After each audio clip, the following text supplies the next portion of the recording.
Do you think that the House passes the CR today? Do you think? Well, the House Democratic Caucus discussion is ongoing. We continue to evaluate the continuing resolution that is in front of us.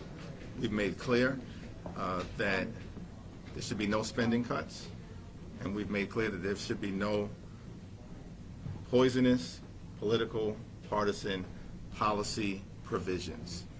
Those are two important factors in our evaluation process. We continue to express concerns with the bifurcated deadlines that seem to be somewhat unprecedented, and we're evaluating the potential adverse impact of that on the American people. So at this point, you guys are just evaluating whether or not you can live with the bifurcated dates or not. It sounds like you haven't found any poison pills, correct? That is correct. Have you talked to Leader Schumer about this? He sounds generally supportive. In fact, they pulled the Senate version of the CR off the floor to see what the House does first. Have you spoken to him? I have. And so do you think that this passes the House today and goes to the Senate? Well, that remains to be seen. We're continuing to evaluate the situation. What are your concerns about the bifurcated dates specifically? Well, I'll let others articulate those concerns. The caucus conversation is still ongoing. Has this new speaker come to you and asked for Democratic support for this CR?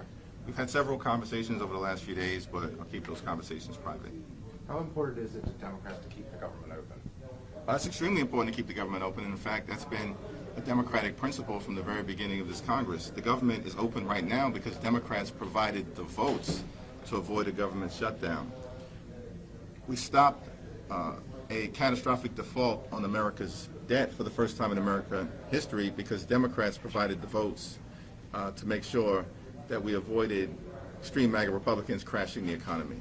From the very beginning of this Congress, Democrats have made clear that we are going to find common ground with our Republican colleagues on any issue in good faith, whenever and wherever possible, but that we would also push back against their extremism whenever necessary. That's been the framework approach that we've taken from the beginning.